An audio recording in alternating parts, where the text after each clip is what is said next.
नमस्कार दोस्तों। स्वागत है एक बार फिर से हमारे इस यूट्यूब चैनल पे। मैं हूं अंशुल त्रिपाठी और एक हीट टॉपिक को लेके एक फ्रेश सेशन में आप सभी लोगों के बीच में प्रस्तुत हूं और आप सभी लोगों का इस फ्रेश सेशन में स्वागत करता हूं। पहले तो सभी लोगों से माफी चाहेंगे जो लोग हमारे इस चैनल के माध्यम से पढ़ाई कर रहे थे। कुछ टाइम डिले हो गया इस वीडियो को क्योंकि कुछ टेक्निकल इश्यूज, कुछ इंटरनेट से रिलेटेड इश्यूज आ गए थे जिनको रिजॉल्व करते करते हमको भी टाइम चला गया। तो आगे से ध्यान रखा जाएगा कि कभी भी ये इशू आते हैं तो इनको सॉल्व होने में इतना ज़्यादा टाइम ना लिया जाए। तो पहले तो अभी आप सभी लोग बढ़िया होंगे, मन लगा के अपनी पढ़ाई को कर रहे होंगे और अपने स्वास्थ्य का अच्छा ध्यान रखे हुए होंगे। तो आज का हमारा हीट टॉपिक, आप फोटो देख पा रहे हैं, बहुत सुंदर तस्वीर है, बहुत सुंदर फोटो है। आप लोगों ने गैस भी कर लिया होगा कि है आखिर कहाँ की है। ये फोटो है हमारी कहाँ की, जोशीमठ की। जोशीमठ की बहुत प्यारी तस्वीर है ये। जोशीमठ आजकल न्यूज में बना हुआ है, आप सभी लोग जानते हैं क्यों। इस वजह से जोशीमठ में देख रहे हैं हम लोग कि वहां पे जो दीवारें हैं उन पे बड़े बड़े क्रैक्स देखने के लिए मिल रहे हैं, या फिर वहां पे जो रोड्स है वहां पे बड़े बड़े क्रैक्स देखने के लिए मिल रहे हैं। क्रैक्स नॉर्मल नहीं है, एक एक दो दो मीटर के क्रैक्स देखने के लिए मिल रहे हैं जो कि बहुत रिस्की बन जाते हैं। तो हम, ये रीजन क्या है, क्योंकि मैं भी चमोली डिस्ट्रिक्ट से बिलोंग करता हूँ, मेरे काफी परिचित लोग हैं जोशीमठ के। मैंने उनसे बात की, उनसे पूछा कि आखिर है क्या, क्या रीजन लग रहा है। तो उस सब का एक मिक्स क्रक्स आप लोगों को इस सेशन में देने की मैं कोशिश करूंगा। तो आइए जानते हैं कि हो क्या रहा है, चल क्या रहा है आखिर काफी दिनों से। पर फोटो बड़ी प्यारी है जोशीमठ की। क्योंकि एक बार मैं एक चीज सजेस्ट करना चाहूंगा कि जो भी लोग लाइफ में एक बार जोशीमठ नहीं गए, एक भी बार जोशीमठ नहीं गए हैं, उनको एक बार जरूर जाना चाहिए। क्योंकि स्वर्ग है ये, बहुत सुंदर जगह है। तो आगे देखते हैं हम कि हो क्या रहा है आखिर आखिर टोपोग्राफी के हिसाब से हम देखें कि जो जोशीमठ वाला एरिया आता है वो सिस्मिक जोन 5 में आता है। अब ये जोन 5 क्या है? जोन 5 बोले तो जो भूकंप है, भूकंप की दृष्टि से कुछ क्लासिफिकेशन किया है जियोग्राफिकली। तो जहां पे भूकंप भूकंप के हाई रिस्क होते हैं उनको जोन 5 में रखा जाता है। फिर ऐसे ऐसे करके डिसेंडिंग ऑर्डर में जोन 5, जोन 3, जोन 2 और जो जोन 1 में होगा वो नॉर्मल होगा, वहां ज्यादा खतरा नहीं है भूकंप की दृष्टि से। तो इस हिसाब से जोशीमठ को जोन 5 में रखा गया है। मतलब कि अर्थक्वेक की दृष्टि से ये बहुत ज्यादा क्रिटिकल और रिस्की जोन है। ये बात ध्यान में आई। अब क्या है, देखते हैं हम। ये जो सी लेवल है, जोशीमठ सी लेवल से 1890 मीटर की हाइट पे है, ऊंचाई पे है। और ये किसका पार्ट है? हिमालय रेंज का। हिमालय रेंज का जो है ये पार्ट है। थोड़ा इसको डिटेल में समझने के लिए हमको थोड़ा प्लेट टेक्टोनिक थ्योरी समझनी पड़ेगी।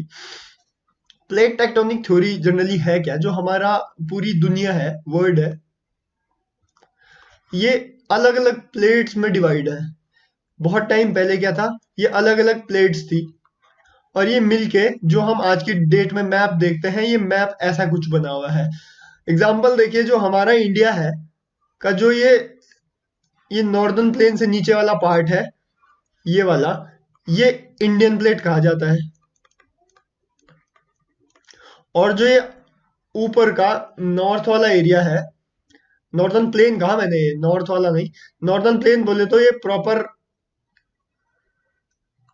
विंध्याचल विंध्याचल और अरावली से साउथ वाला पार्ट, और प्रॉपर ये साउथ नीचे तक, ये वाला पार्ट क्या है, इंडियन प्लेट में आता है। और इससे जो ऊपर का पार्ट है, ये वाला, ये यूरेशियन प्लेट में आता है। ठीक है। कहा जाता है कि बहुत टाइम पहले ये वाला पार्ट इधर साइड कहीं था। धीरे धीरे धीरे धीरे टाइम, नेचर, क्लाइमेट के अनुसार ये इधर के लिए इधर के लिए इधर के लिए आया और इस वाले पार्ट से क्या हो गया, दो प्लेटें आपस में जुड़ गई। अब देखो, दो प्लेटें आपस में जुड़ी तो ये बीच का भाग क्या हो गया, उभार हो गया, उभार वाला टाइप, मतलब उठ गया। ऐसे ऐसे प्लेट्स थी, ये आपस में जुड़ी तो ये वाला पार्ट क्या हो गया, उभर गया। इस वाले पोर्शन को कहते हैं क्या हम, हिमालय रेंज। हिमालय की उत्पत्ति कुछ ऐसे ही हुई है। जो ये उभरे हुए पार्ट्स हैं ये है हिमालयस के। ठीक है, अब इससे क्या हुआ कि एक क्वेश्चन आया था यूपीएससी में, आपको यहाँ पे कोट कर देता हूं मैं, ताकि आप लोग आगे प्रिपेयर रहें कि कैसे क्वेश्चन सेट हो सकते हैं। एक क्वेश्चन आया था कि जो हिमालय रेंज है वहां पे भी पहाड़ है, माउंटेन्स है, और जो वेस्टर्न घाट और ईस्टर्न घाट है उनमें भी पहाड़ है, माउंटेन्स है। तो फिर ऐसा क्यों कि जो हिमालय रेंज है वहां के जो पहाड़ है वो ज्यादा अनस्टेबल है देन वेस्टर्न घाट के पहाड़। ठीक है, अब यहाँ पे इसका आंसर क्या है कि जो ये नीचे वाली प्लेट है ये बहुत टाइम पहले बन गई थी। हिमालय की उत्पत्ति जब हुई, हिमालय की उत्पत्ति तो ये दो प्लेट टकराने की वजह से हुई, लेकिन ये नीचे वाली प्लेट तो पहले से थी ना, तो पहले से थी, इस वजह से यहाँ के जो माउंटेन्स हैं क्या है वो हार्ड रॉक के बने हुए हैं। ठीक है, हार्ड रॉक के बने हुए हैं तो इसलिए लैंडस्लाइड क्या होता है, कम होता है। और जो हिमालय है वो प्लेट टकराने की वजह से बने हुए हैं, उभार की वजह से बने हैं। तो इस वजह से हिमालयाज बने हैं सेडिमेंट्री रॉक से, और इस सेडिमेंट्री रॉक की भुरभुरी चट्टानों की वजह से बनने के कारण क्या है, हिमालयाज में क्या होते हैं, अर्थक्वेक की दृष्टि से भी डेंजर है, और जो लैंडस्लाइड होता है उसके पर्सपेक्टिव से भी काफी डेंजरस है। ठीक है, तो ये आपके पास पॉइंट समझ में आया। थोड़ा हम टोपोग्राफी के हिसाब से देखते हैं कि है किधर। तो ये जो मैप है इसमें हम उत्तराखंड को देखते हैं, है कहाँ पे। जोशीमठ जो है वो उत्तराखंड में है, उत्तराखंड के चमोली डिस्ट्रिक्ट में है। ठीक है, और ये चमोली डिस्ट्रिक्ट है, यहाँ ऊपर कहीं जोशीमठ है। जोशीमठ पहले तो बॉर्डर एरिया है, आगे उससे रिलेटेड एक टॉपिक है वो भी बताऊंगा मैं आप लोगों को। तो देखिए ये भूकंप की दृष्टि से इस वाले जोन को हिट कर रहा है, तो काफी ज्यादा क्रिटिकल है। और जो जोन 5 के प्लेसेस होते हैं, मतलब भूकंप की दृष्टि से जिनको सीस्मिक जोन 5 में रखा जाता है, वहां पे आपको हैवी कंस्ट्रक्शन अलाउड नहीं होता, बड़े बड़े dam project, hydro power project allowed नहीं होते, बड़ी ड्रिलिंग और ब्लास्टिंग अलाउड नहीं होती। ठीक है, लेकिन ये सभी कुछ हो रहा है वहां पे, तो ये रीजन भी बताया जा रहा है। रीजन पे हम आगे डिस्कस करते हैं। पहले आप लोगों को जोशीमठ की जो जियोग्राफिकल लोकेशन है वो समझ में आ गई, टोपोग्राफी के हिसाब से भी जो लोकेशन है वो आपको समझ में आ गई। ठीक है, आगे देखते हैं हम। आगे देखते हैं तो ये क्या पहले से हो रहा था या फिर अचानक से ये क्रैक्स आने स्टार्ट हो गए। तो इसका आंसर हमें रिपोर्ट देती है। 1976 में एक कमेटी बनाई गई, मिश्रा कमेटी। उनको कहा गया, 18 लोग बिठाए गए इसमें, इन्होंने 18 मेंबर रखे और कहा कि देखो सुनो भाई जी, कि आप लोगों को करना क्या है, आप लोगों को सर्वे करना है जोशीमठ जैसे इलाके का। ठीक है, अब इन्होंने कहा सर्वे करना है, कमेटी बनी। कमेटी क्यों बनी, किसी रीजन से तो बनी होगी। इसका मतलब वहां पहले भी कुछ ऐसे ज्योग्राफिकली कुछ घटनाएं देखने के लिए मिल रही थी, कुछ क्रैक्स वगैरह या फिर कुछ ऐसी मिसलीनियस घटनाएं देखने के लिए मिल रही थी जो आगे जाके रिस्की हो सकती थी। तब जाके गवर्नमेंट ऑफ उत्तराखंड ने ये डिसीजन लिया कि एक कमेटी बनाते हैं और उनको कहते हैं कि जाइए आप वहां पे खोजबीन कीजिए, छानबीन कीजिए कि ये हो क्यों रहा है। तो 1976 में बनाई क्या, मिश्रा कमेटी। और मिश्रा कमेटी ने कहा क्या, ये जो जोशीमठ बना हुआ है वो लैंडस्लाइडेड जोन पे बना हुआ है, यहाँ पे पहले भूस्खलन हुआ, भूस्खलन होने के कुछ टाइम बाद ये थोड़ा सा स्टेबल हुई है जगह, और यहाँ पे इन्होंने जोशीमठ बसा दिया, एक अच्छा खासा शहर बसा दिया। तो ये कहा गया था, और ये भी कहा गया कि आने वाले टाइम में ये बहुत रिस्की होने वाला है। जो घटनाएं अभी हम देख रहे हैं ये हमें देखने के लिए मिलेंगी, ये इस कमेटी ने पहले ही बता दिया था कि लगभग 50 साल होने वाले हैं इस कमेटी की रिपोर्ट को, और 50 साल बाद हम देख रहे हैं कि जो इस कमेटी ने बोला वही सब कुछ हम देख रहे हैं। तो गवर्नमेंट ऑफ उत्तराखंड ने ये कमेटी इसी पर्सपेक्टिव से बनाई थी, लेकिन इसने जो रिपोर्ट दी उसकी बातों को ज्यादा ध्यान में रखा नहीं गया। तो देख रहे हैं हम क्या हो रहा है। ठीक है, अब आगे देखते हैं कि यहाँ पे हम बोल रहे हैं कि जोन 5 है, सीस्मिक जोन 5 है, भूकंप और भूस्खलन की दृष्टि से बहुत ज्यादा रिस्की जोन है। तो क्या यहाँ पे हमें बड़े बड़े प्रोजेक्ट्स लगाने चाहिए, नहीं लगाने चाहिए? नहीं लगाने चाहिए ऑब्वियसली। पर देखो कितने प्रोजेक्ट हैं, अभी हम गिनाते हैं आपको, एक एक की डिटेल बनाते हैं, बताते हैं। सबसे पहला है और सबसे बड़ा है Tapovan Vishnughat hydro electric project. ठीक है, ये जॉइंट वेंचर है किस किस का? ये है टीएचडीसी और गवर्नमेंट ऑफ उत्तर प्रदेश का था, जिसको 2009 में क्या होना था, प्रपोज हुआ था, और 2023 में कंप्लीट होना था। ठीक है, लेकिन आजकल इस पे काम ठप कर रखा है क्योंकि इतने बड़े बड़े क्रैक्स आ गए जब। तो अब क्रैक्स का रीजन रीजन ये है कि ये क्या कर रहे हैं, नीचे एक टनल की खुदाई कर रहे थे। ठीक है, हाइड्रो प्रोजेक्ट के लिए टनल की खुदाई कर रहे थे। अब इनकी एक मशीन थी, ड्रिलिंग मशीन, जो कि करीब बहुत कॉस्टली होती है, 1-2 करोड़ के आसपास की होती है। तो वो क्या हुई, वो टनल में फंस गई। और वो टनल में फंस गई, इतनी महंगी मशीन कोई छोड़ तो सकता है नहीं। इन्होंने क्या किया, उस मशीन को निकालने के लिए बहुत अच्छी खासी ब्लास्टिंग कर दी वहां। ओहो, मजे से ब्लास्टिंग की इन्होंने, खूब सारी ब्लास्टिंग करने से क्या हुआ, मशीन तो बाहर आ गई, लेकिन क्रैक्स देखने के लिए मिल गए। अब जो देखिए, आप अंदाजा लगाइए, कोई जगह भूकंप की दृष्टि से जोन फिफ्थ में रखी हुई है, लैंडस्लाइड की जोन के हिसाब से बहुत ज्यादा रिस्की है, और वहां पे एक हाइड्रो प्रोजेक्ट पे काम हो रहा है, और वहां पे भी इतनी ज्यादा ब्लास्टिंग, सब कुछ उल्टा उल्टा उल्टा उल्टा। तो वहां पे भी इतनी हाई ब्लास्टिंग की गई, जो कि एक बहुत बड़ा रीजन हमें दिखने के लिए मिल रहा है। ठीक है, चलो एक बार हो सकता है कि एक ही हाइड्रो प्रोजेक्ट चल रहा हो, नहीं, कुछ और भी चल रहा था। सबसे पहले फोटो देख लीजिए, ये विष्णुघाट की, ये 520 मेगावाट का प्रोजेक्ट है। ठीक है, यहाँ नीचे ड्रिलिंग हो रही थी, टनल की खुदाई हो रही थी। नेक्स्ट देखिए, एक और प्रोजेक्ट चल रहा था यहाँ पे, बीआरओ का। ठीक है, बीआरओ का क्या है, देखो हमें पता है जोशीमठ बॉर्डर एरिया है, उत्तराखंड चाइना से भी बॉर्डर शेयर करता है और नेपाल से भी बॉर्डर शेयर करता है। और चाइना से जोशीमठ वाला एरिया क्या है, बॉर्डर बॉर्डर एरिया है। ठीक है, मलारी जोशीमठ वाला एरिया बॉर्डर एरिया है। अब बॉर्डर एरिया है, तो बॉर्डर पे कंस्ट्रक्शन, बॉर्डर पे क्या होती है, हाई हैवी आर्टिलरी जाती है, या फिर आर्मी का सामान जाता है।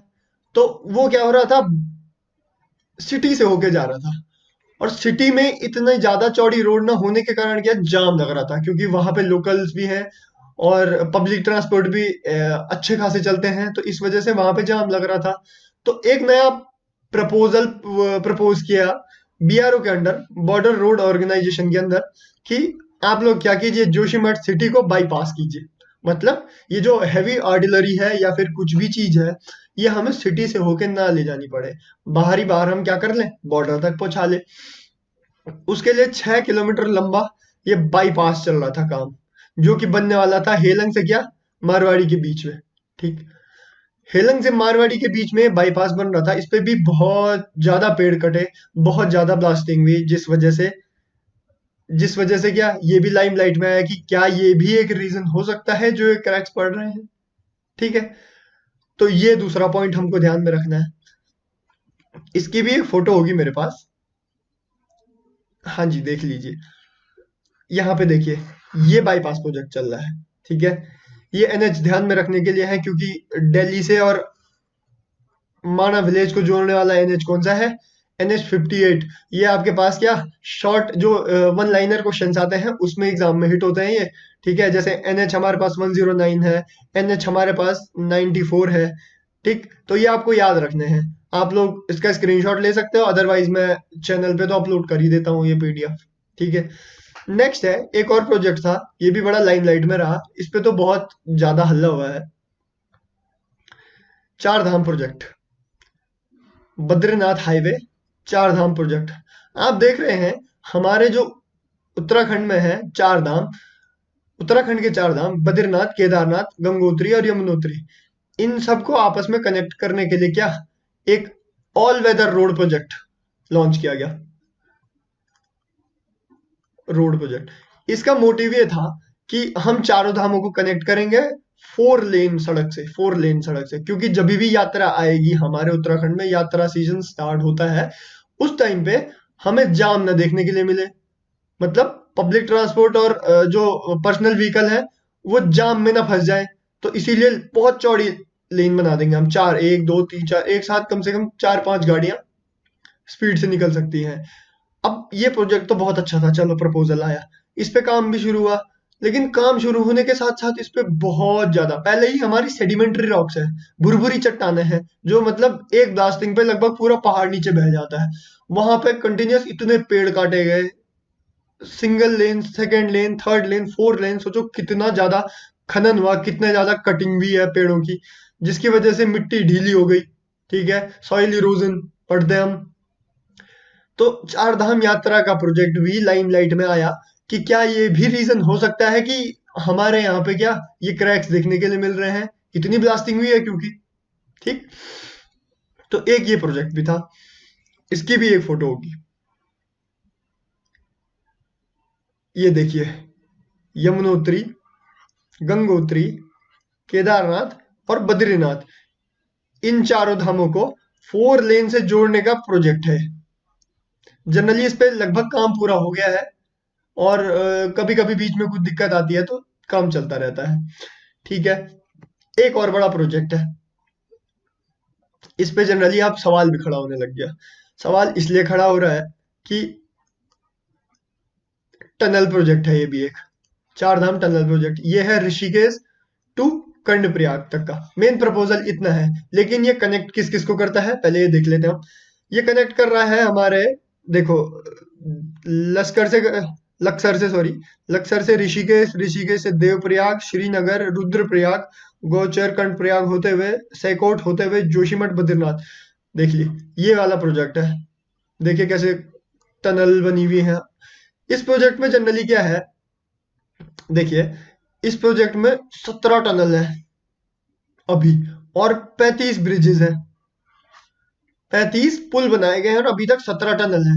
और जो ये डिकेड तो कोई बात नहीं, जो नेक्स्ट डिकेड है, अगला दशक आएगा, उसमें गवर्नमेंट का प्रपोजल और प्रोजेक्ट है कि 66 टनल, पूरे हिमालय रीजन में 66 टनल बनानी है, जिसमें से 18 टनल क्या है, काम पे चल रही है। 18 टनल्स पे क्या हो रहा है, काम चल रहा है।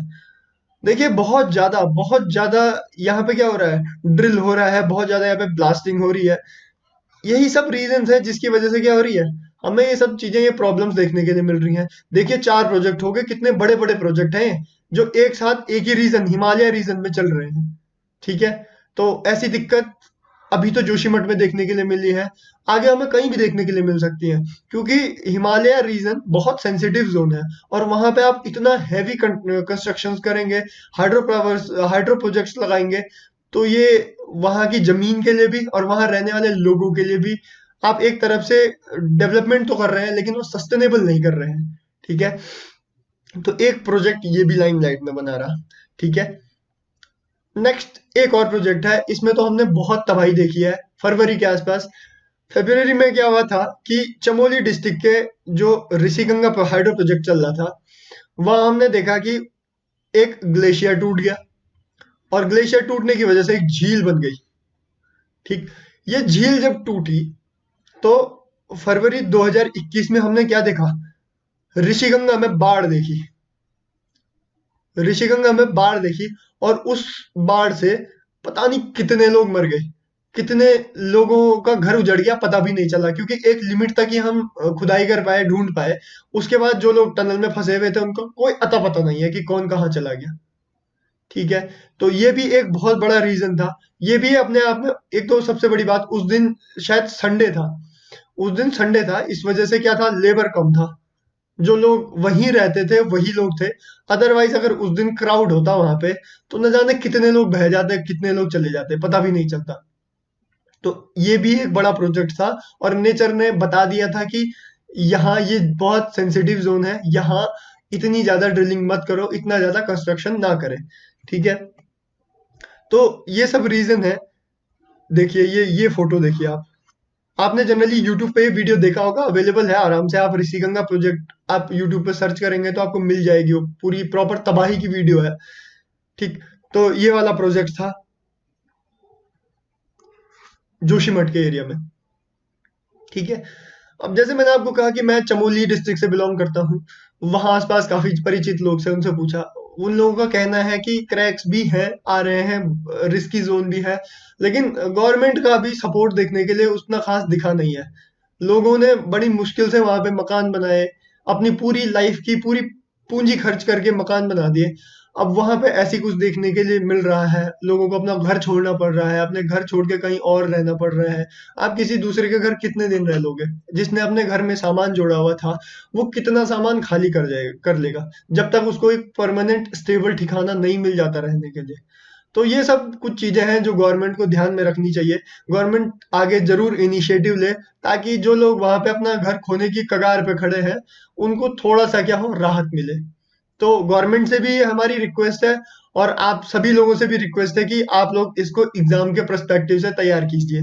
ये प्रॉपर जो कुछ वहां पे चल रहा था, जितने प्रोजेक्ट्स चल रहे थे, वो मैंने इस वीडियोस में बताया, इस वीडियो में आपको बताया। ठीक है? तो थैंक यू सो मच आप सभी लोगों का इस सेशन के साथ जुड़ने के लिए। अगर आपको ये वीडियो इन्फॉर्मेटिव लगी, तो प्लीज हमारे चैनल को सब्सक्राइब कीजिए। अगर आपको इस सेशन से रिलेटेड कोई भी क्वेरी होती है, तो आप लोग मुझे इंस्टाग्राम हैंडल पे ज्वाइन कर सकते हैं। मेरा इंस्टाग्राम ये है त्रिपाठी अंशुल _ मेल आईडी पे आप मेरे को मेल कर सकते हैं, त्रिपाठी अंशुल 642@gmail.com। और मेरा टेलीग्राम चैनल है, इसकी पीडीएफ मैं इस Telegram channel Anshul Tripathi PDF पे क्या कर देता हूँ, अपलोड कर देता हूँ। ठीक है बच्चों, अपना स्वास्थ्य का ध्यान रखो, पढ़ाई को जारी रखो। धन्यवाद।